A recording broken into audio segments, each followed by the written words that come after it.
ಬಹಳ ಹಿಂದೆ ರಜತಗಿರಿ ಅನ್ನುವಂತಹ ಒಂದು ರಾಜ್ಯ ಇರುತ್ತೆ. ಅಲ್ಲಿ ಕಲ್ಲೂರು ಎನ್ನುವ ಒಂದು ಗ್ರಾಮ. ಆ ಗ್ರಾಮದಲ್ಲಿ ಬಹಳಷ್ಟು ದೊಡ್ಡ ಮನುಷ್ಯರು ಇದ್ದಾರೆ ಅನ್ನುವಂತಹ ವಿಷಯ ರಾಜ್ಯದಲ್ಲೆಲ್ಲ ಹರಡಿರುತ್ತೆ. ಅಲ್ಲಿಯ ದೊಡ್ಡ ಮನುಷ್ಯರು ಜನರಿಗೆ ಬಹಳ ಸಹಾಯ ಮಾಡ್ತಾರೆ. ಬೇಕಾದಂಥ ವ್ಯವಸ್ಥೆಯನ್ನೆಲ್ಲ ಮಾಡಿಕೊಡ್ತಾರೆ. ಆ ಗ್ರಾಮದಲ್ಲಿ ಎಷ್ಟೋ ಜನ ಪಂಡಿತರು, ವಿದ್ವಾಂಸರು, ಸಂಗೀತಕಾರರು, ನಾಟಕಕಾರರು, ಕಲಾಕಾರರು, ಚಿತ್ರಗಾರರು ಇದ್ದಾರೆ ಅನ್ನುವಂತಹ ವಿಷಯ ರಾಜ್ಯದಲ್ಲಿ ಎಲ್ಲೆಡೆ ಚರ್ಚೆ ಆಗ್ತಾ ಇರುತ್ತೆ. ಈ ವಿಷಯ ಕಿವಿಯಿಂದ ಕಿವಿಗೆ ಬೀಳ್ತಾ ಬೀಳ್ತಾ ರಾಜನ ಕಿವಿಗೂ ತಲುಪುತ್ತೆ. ರಾಜನಿಗೆ ಸಂತೋಷ ಆಗುತ್ತೆ. ಇಂತಹ ವಿಕ್ರಮಸೇನನ ಮನಸ್ಸಿನಲ್ಲಿ ಒಂದು ಆಲೋಚನೆ ಬರುತ್ತೆ. ಇಷ್ಟೆಲ್ಲ ದೊಡ್ಡ ಜನ ಇರುವಂತಹ ಗ್ರಾಮದಲ್ಲಿ ನಿಜವಾಗಿಯೂ ದೊಡ್ಡ ಜನರು ಯಾರು ಅನ್ನುವುದನ್ನು ಇದನ್ನು ಅರಿತುಕೊಂಡು ಬರೋದಕ್ಕೆ ಅನೇಕ ಅಧಿಕಾರಿಗಳನ್ನು ಕಳುಹಿಸಿಕೊಡ್ತಾನೆ.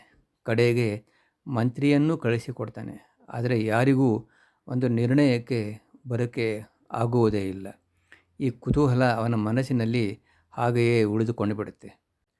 ಹೀಗಿರುವಾಗ ರಾಜ್ಯಕ್ಕೆ ಸುಗುಣ ಅನ್ನುವಂತಹ ಒಬ್ಬ ಮಹಾಪಂಡಿತ ಬರ್ತಾನೆ.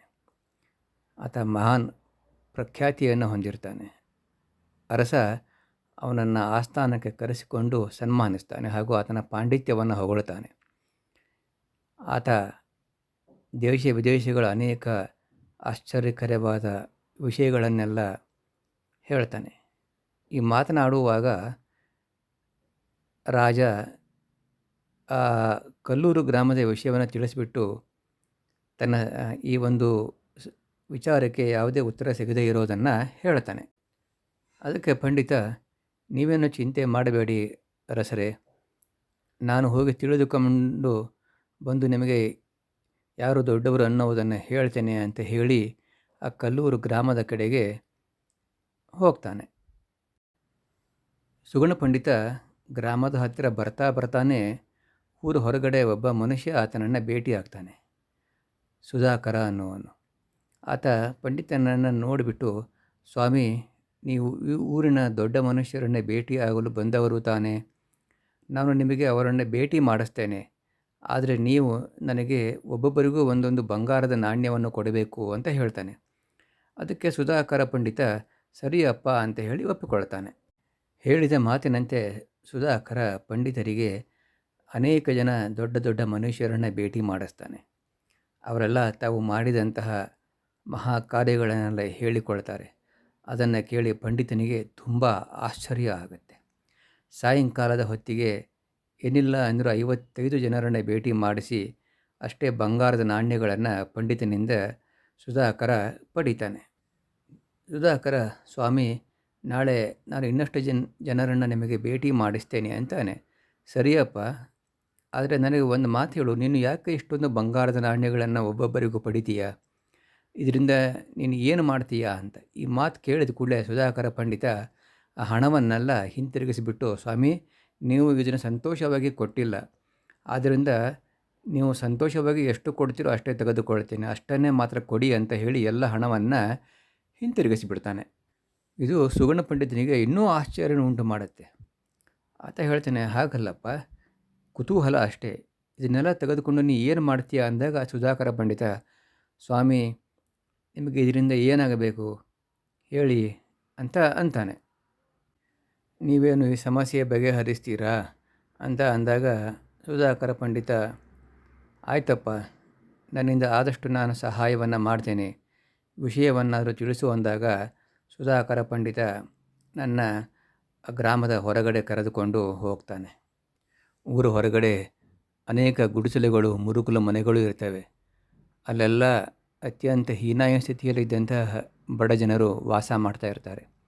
ಅವರನ್ನೆಲ್ಲ ನೋಡಿಬಿಟ್ಟು ಪಂಡಿತನಿಗೆ ಆಶ್ಚರ್ಯ ಆಗುತ್ತೆ. ಇದೇನು, ಇವರೆಲ್ಲ ಯಾರು ಎಂದು ಕೇಳಿದಾಗ ಸುಧಾಕರ ಪಂಡಿತನಿಗೆ 25 ವರ್ಷಗಳ ಹಿಂದೆ ನಡೆದಂತಹ ಒಂದು ಘಟನೆಯನ್ನು ಹೇಳ್ತಾನೆ.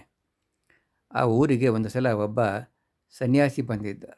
ಆಗ ಈ ಜನರೆಲ್ಲ ಅವನ ಸೇವೆಯನ್ನು ಮಾಡೋದು ಬಿಟ್ಟು ಅವನ ಕುಚೇಷ್ಟೆಯನ್ನು ಮಾಡ್ತಿರ್ತಾರೆ.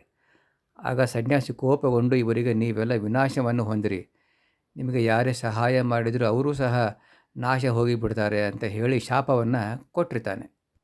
ಆಗ ಸನ್ಯಾಸಿ ಯಾರಾದರೂ ನಿಮಗೆ ಯಾವುದೇ ಆಸೆ ಇಲ್ಲದೆ ಒಬ್ಬೊಬ್ಬರಿಗೂ 1,000 ಬಂಗಾರದ ನಾಣ್ಯಗಳನ್ನು ಕೊಟ್ಟರೆ ನೀವು ಈ ಶಾಪದಿಂದ ಬಿಡುಗಡೆ ಹೊಂದುತ್ತೀರಾ ಅಂತ ಹೇಳ್ತಾನೆ.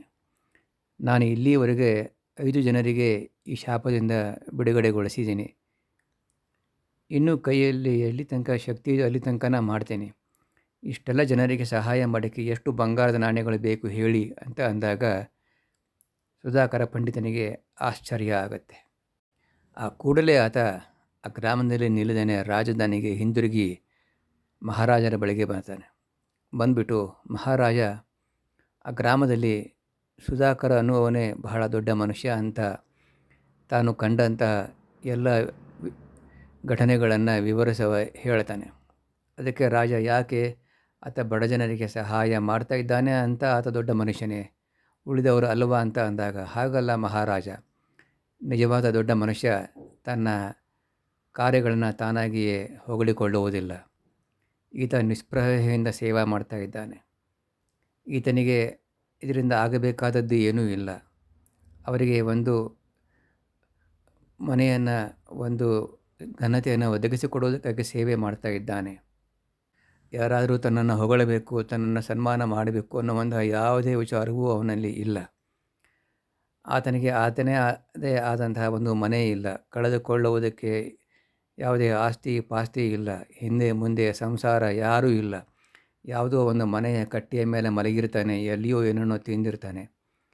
ಇಂತಹ ಸ್ಥಿತಿಯಲ್ಲಿಯೂ ಆತ ಅವರಿಗೆ ಸಹಾಯವನ್ನು ಮಾಡ್ತಾ ಇದ್ದಾನೆ. ಸ್ವತಃ ತಾನು ನಿರ್ಗತಿಕನಂತೆ ಇದ್ದು ಇವರಿಗೆಲ್ಲ ಸಹಾಯ ಮಾಡ್ತಾ ಇರೋದು ದೊಡ್ಡ ಗುಣ ಅಲ್ಲವೇ?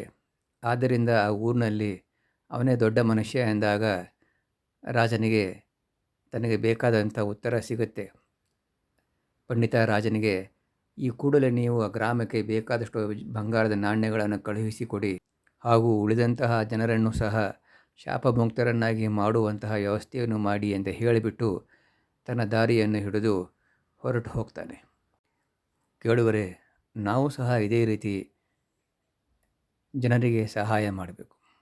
ಯಾವುದೇ ಕ್ಷಣದಲ್ಲಿ ನಾವು ಯಾರದಾದರೂ ಮುಂದೆ ನಾವು ಇಂಥ ಸಹಾಯ ಮಾಡಿದ್ದೀವಿ ಅಂತ ಹೇಳಿಕೊಂಡ್ರೆ ಅಥವಾ ಮನಸ್ಸಿನೆಲ್ಲ ವಿಚಾರ ತಂದುಕೊಂಡರೂ ಸಹ ಆ ಮಾಡಿದ ಕಾರ್ಯದಿಂದ ದೊರಕಿದಂತಹ ಪುಣ್ಯ ಕರಗಿ ಹೋಗುತ್ತೆ, ಅದರ ಮಹತ್ವ ಹೊರಟು ಹೋಗುತ್ತೆ ಅಲ್ವೇ? ನಿಮಗೆ ಈ ಪುಟ್ಟ ಕಥೆ ಇಷ್ಟ ಆದರೆ ಒಂದು ಲೈಕ್ ಮಾಡಿ, ಹಾಗೂ ಹೊಸ ಹೊಸ ಕಥೆಗಳಿಗಾಗಿ ಸಬ್ಸ್ಕ್ರೈಬ್ ಮಾಡಿ. ಜಾನಕಿ ಜೀವನ ಸ್ಮರಣ. ಜಯ ಜಯ ರಾಮ್.